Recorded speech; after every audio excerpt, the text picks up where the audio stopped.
Hello family, कैसे हो आप सब? बढ़िया एकदम। तो अब हम लोग अपनी ग्रामर की फोर्थ या फिफ्थ जो भी है उस नेक्स्ट एडुल लाइब्रेरी में आपका स्वागत है। तो हम लोग देखेंगे कि तो जैसा कि आपको दिख ही रहा है स्लाइड में कि हम लोग अब पढ़ने जा रहे हैं। जैसा कि हम लोगों ने क्या क्या पढ़ लिया, हम लोगों ने चैप्टर प्रोनाउन, पहले तो बेसिक चैप्टर्स पढ़े थे, बेसिक पॉइंट्स पढ़ा, मैंने बताया। फिर टाइप्स ऑफ एडजेक्टिव के बारे में कुछ डिस्कस हुआ हम लोग का, ठीक है। और फिर उसके बाद हम लोगों ने नाउन के बारे में थोड़ा बहुत पढ़ा, प्रोनाउन, एडजेक्टिव। फिर हम लोगों ने थोड़ा सा एडवर्ब के बारे में जाना, एडवर्ब ऑफ टाइम क्या होता है, एडवर्ब ऑफ प्लेस क्या होता है, एडवर्ब ऑफ मैनर क्या होता है, एडवर्ब ऑफ फ्रिक्वेंसी क्या होता है, एडवर्ब ऑफ डिग्री क्या होता है। और फिर उसके बाद भैया हम लोगों ने क्या पढ़ा था, फिर उसके बाद हम लोगों ने अपना वर्ब के बारे में थोड़ा बहुत जाना कि ऑक्सिलरी वर्ब में प्राइमरी वर्ब में be form, do form, have form, modal verb.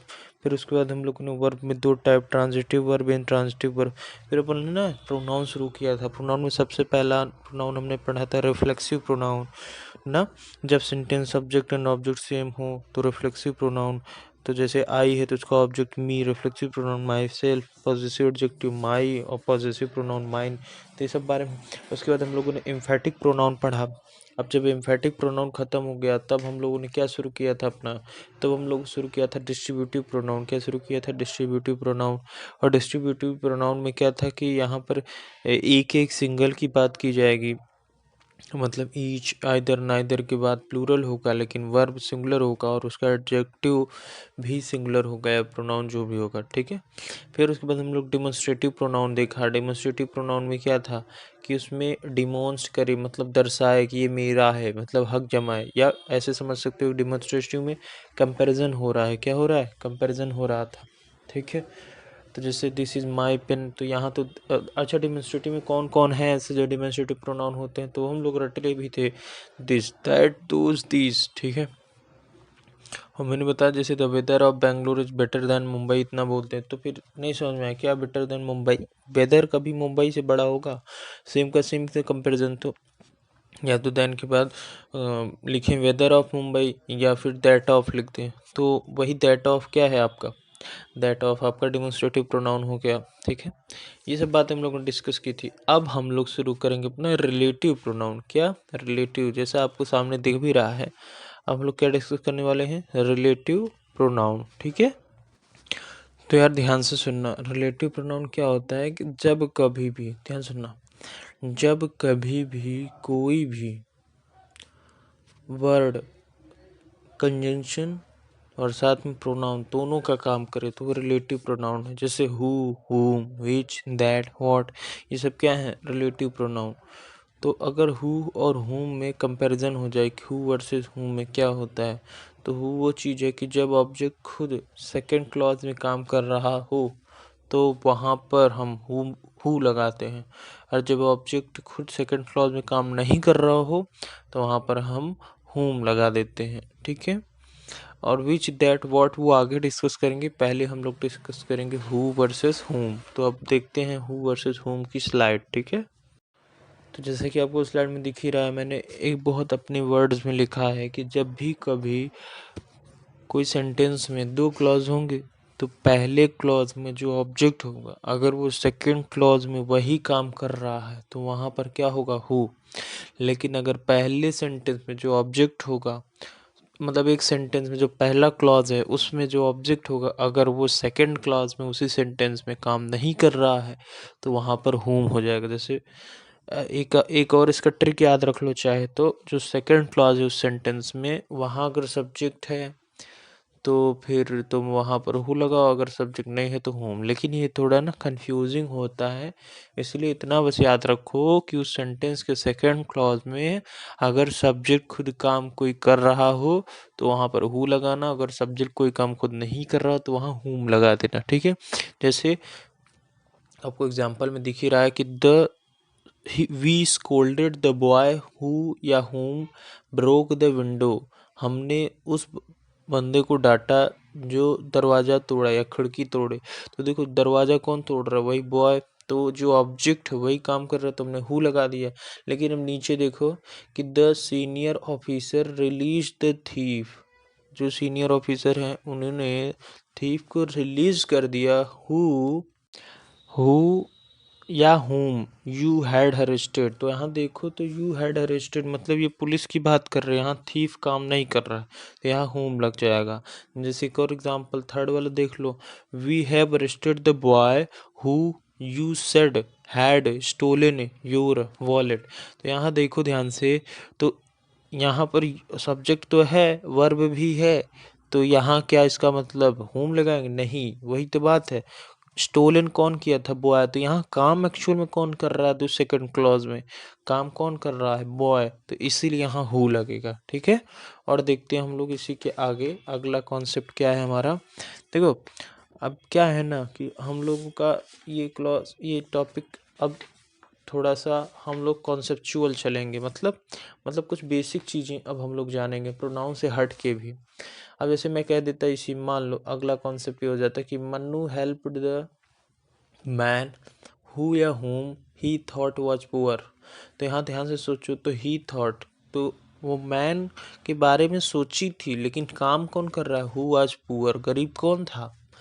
Object he, man ही, इसीलिए हु लगेगा। ठीक है, तो यार अब हम लोग आगे देखते हैं कि ये अब देखो ध्यान सुनना, मैं कुछ बेसिक्स अब डिस्कस करूंगा। ठीक है, अब हम लोग देखेंगे एडजेक्टिव या फिर एडजेक्टिवल फ्रेज या फिर एडजेक्टिवल क्लॉज क्या होता है।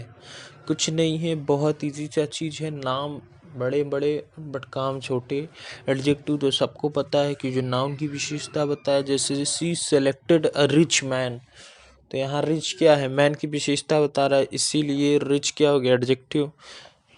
लेकिन अगर वहीं पर लिखा रहे कि she selected the man with blue eyes, तो जब कभी कोई 2 से 3 वर्ड मिल कर के किसी चीज का, किसी नाउन की विशेषता बताएं, तो वो 2-3 वर्ड का ग्रुप कहलाता है एडजेक्टिवल क्लॉज। क्या कहलाता है? एडजेक्टिवल क्लॉज या फिर एडजेक्टिवल फ्रेज।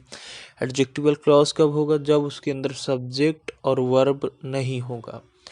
एडजेक्टिवल फ्रेज होगा तब, और अगर सब्जेक्ट और वर्ब है तो वो एडजेक्टिवल क्लॉज हो जाएगा। ये तुम लोग जानते ही हैं कि फ्रेज क्या होता है, जिसकी कोई मीनिंग ना हो, मतलब वहाँ सब्जेक्ट और वर्ब नहीं होगा।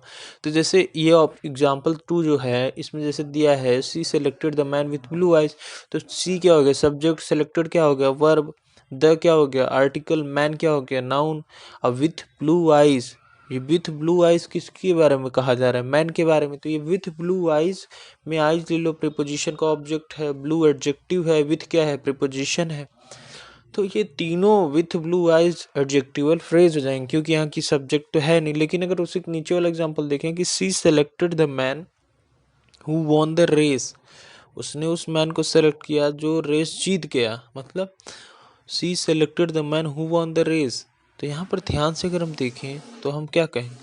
हम ये कहेंगे कि यहाँ पर सेम वही चीज है, लेकिन यहाँ हु वॉन द रेस होने के कारण यहाँ हु सब्जेक्ट हो गया, वॉन मतलब वर्ब हो गया, तो ये एडजेक्टिवल क्लॉज हो जाएगा। क्या हो जाएगा? एडजेक्टिवल क्लॉज हो जाएगा। ठीक है, अब हम लोग अगले कॉन्सेप्ट चलते हैं कि एडवर्ब या एडवर्बियल फ्रेज या एडवर्बियल क्लॉज क्या होता है। देखते हैं उसको भी। ये तो समझ में आ गया ना कि मतलब कोई ऐसा 4-5-2-3 वर्ड का ग्रुप जो किसी नाउन की बारे में विशेषता बता रहा हो, वो एडजेक्टिवल क्लॉज या एडजेक्टिवल फ्रेज कहलाएगा। ठीक है, भाई अब देखो अगला आ गया ना, वही एडवर्ब या फिर एडवर्बियल फ्रेज या फिर एडवर्बियल क्लॉज। देखो हम लोग को तो पता है एडवर्ब क्या होता है, जो वर्ब की विशेषता, किसी एक वर्ब की विशेषता बताए। तो जब कोई ग्रुप ऑफ वर्ड वर्ब की विशेषता बताएंगे तो उन्हें हम एडवर्बियल फ्रेज या फिर एडवर्बियल क्लॉज कहेंगे।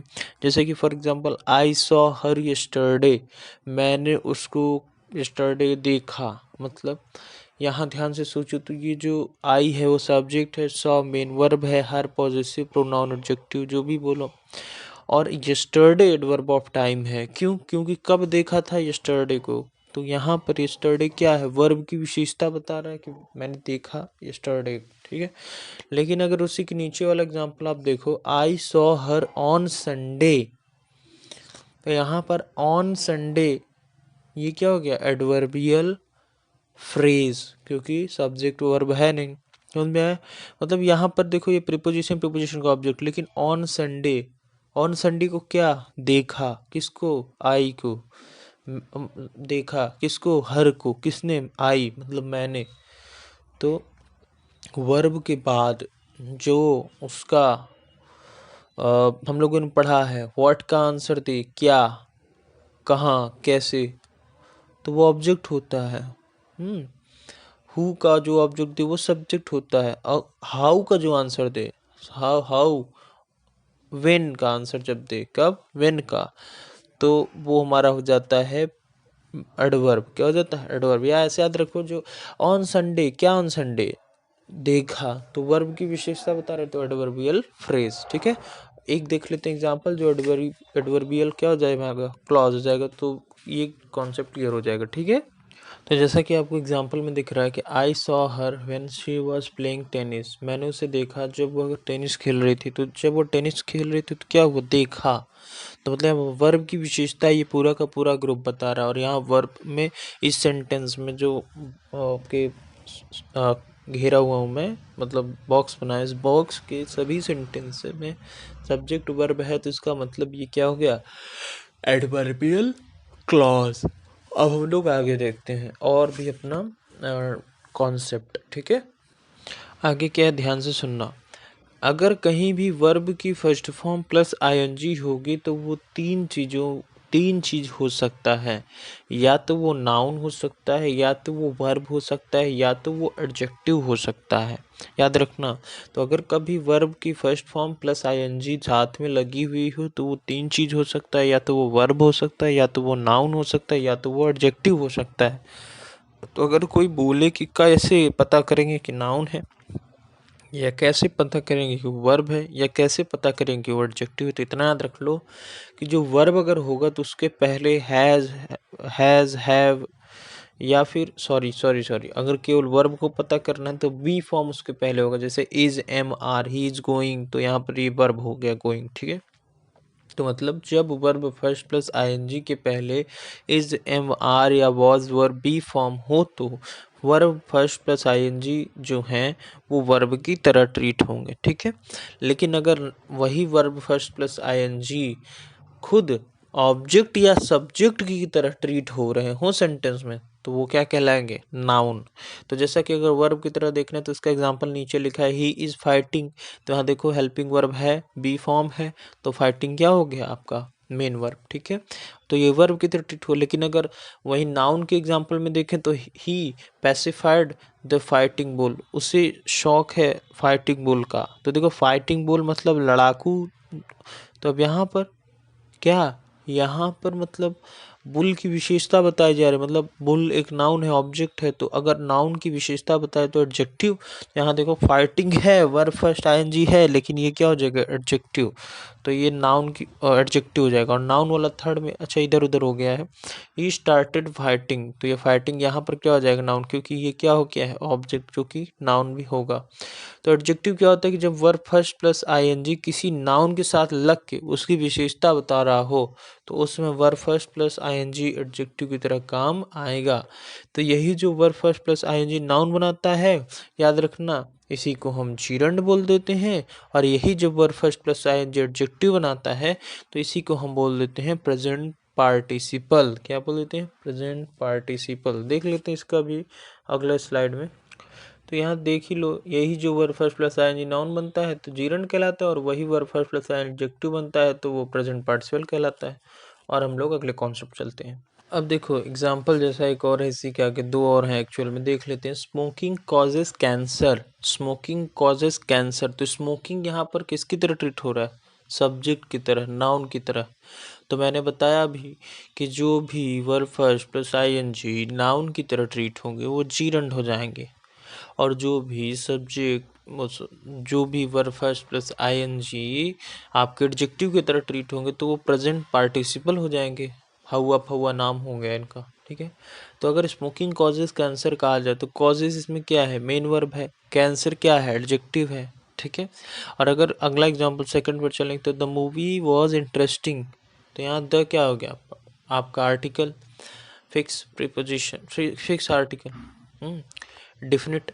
और मूवी, मूवी तो नाउन है, वॉज इंटरेस्टिंग, वॉज क्या हो गया है, देखो ध्यान से, इंटरेस्टिंग, तो यहाँ मूवी के बारे में बताया जा रहा है ना, तो मतलब ये क्या हो गया, इंटरेस्टिंग, एडजेक्टिव, ये वर्ब नहीं हुआ, एडजेक्टिव, क्योंकि वो काम, देखो मैंने, अगर आपको याद हो बेसिक्स में ही ये डिस्कस किया था कि अगर कोई भी बी फॉर्म है, उसके बाद अगर कोई काम हो रहा हो, कंटिन्यूटी में भी चल रहा हो, तो वो हेल्पिंग वर्ब होगा और वो मेन वर्ब। लेकिन अगर वो काम पहले ही हो गया हो तो वो मेन वर्ब नहीं है, वो क्या हो गया, सब्जेक्ट कॉम्प्लीमेंट।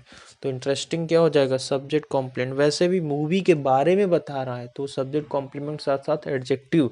और अपन ने पढ़ा है क्या, कि अगर कोई भी verb first plus ING adjective बन जाए तो इसका मतलब ये है कि वो क्या हो गया है, प्रेजेंट पार्टिसिपल। क्या हो गया है, प्रेजेंट पार्टिसिपल। अब हम लोग आगे देखते हैं। अब अगर कहीं आगे क्या है तो वर्ब थर्ड है। वर्ब थर्ड मतलब अगर कहीं पर वर्ब की थर्ड फॉर्म है तो वहाँ पर वो दो चीज़ों का तरह से ट्रीट हो सकता है। एक तो वो वर्ब बन सकता है और एक तो वो एडजेक्टिव भी बन सकता है। तो कब हम उस वर्ब थर्ड को क्या देख के सोचेंगे कि वर्ब है और क्या देख के सोचेंगे कि एडजेक्टिव है, तो ध्यान से सुनना। अगर कभी वर्ब थर्ड के पहले, अगर कभी वर्ब थर्ड वर्ब होगा तो इसका मतलब उसके पहले हमेशा हैज़ या हैव या हैड होगा। ठीक है, जैसे एग्जांपल में देख लेते हैं कि जैसे लिखा है he has stolen my book. यहाँ यहाँ पर आपका स्टोलन क्या है, वर्ब है। हैज़ क्या है, हेल्पिंग वर्ब है। माई क्या है, पॉजेसिव एडजेक्टिव है। बुक क्या है, नाउन है, नाउन मतलब ऑब्जेक्ट है। और ही क्या है, सब्जेक्ट, नाउन, प्रोनाउन। अब एडजेक्टिव कैसे ट्रीट करेंगे, तो जब कभी वर्ब थर्ड एडजेक्टिव होगा तो इसका मतलब ये किसी नाउन की विशेषता बता रहा होगा। मतलब उस सेंटेंस में किसी नाउन की विशेषता बता रहा है। जैसे they hid the stolen book under the table, जैसे कि आपको एग्जांपल में दिख ही रहा है कि उसने उस बुक को छिपाया है टेबल के नीचे। तो मतलब यहाँ स्टोलन, स्टोलन क्या है, स्टोलन किसके बारे में, स्टोलन बुक के बारे में बता रहा है। बुक के बारे में बता रहा है कि बुक को कहाँ छिपाया गया है, स्टोलन मतलब। तो इसका मतलब जो नाउन के बारे में बताए वही क्या कहलाता है, एडजेक्टिव। तो यहाँ पर स्टोलन वर्ब नहीं, क्या हो गया, एडजेक्टिव। और याद रखना इसी को जब वर्ब थर्ड एडजेक्टिव बन जाता है तो वो हमारा कहलाता है पास्ट पार्टिसिपल। क्या कहलाता है, पास्ट पार्टिसिपल। इसको भी देख लेते हैं अगले स्लाइड में। अब जैसे यहाँ मैंने नोट डाल के लिखा हुआ है, अगर वर्ब थर्ड एडजेक्टिव बने तो वह पास्ट पार्टिसिपल कहलाता है। तो मैंने तीनों को समराइज कर दिया। आप यहाँ देख सकते हैं कि अगर verb first plus ING noun है तो वो जीरंड कहलाता है, और वर्ब फर्स्ट प्लस आईएनजी अगर आपका एडजेक्टिव है तो वो आपका प्रेजेंट पार्टिसिपल कहलाएगा। लेकिन अगर वर्ब थर्ड एडजेक्टिव है तो वो पास्ट पार्टिसिपल कहलाएगा। तो ग्रामर की आइडियो लाइब्रेरी 4 में यहीं तक, या जो भी है, इसके बाद हम लोग नेक्स्ट आइडियो लाइब्रेरी में मिलते हैं। तब तक के लिए जय श्री राम, जय श्री राम, बाय।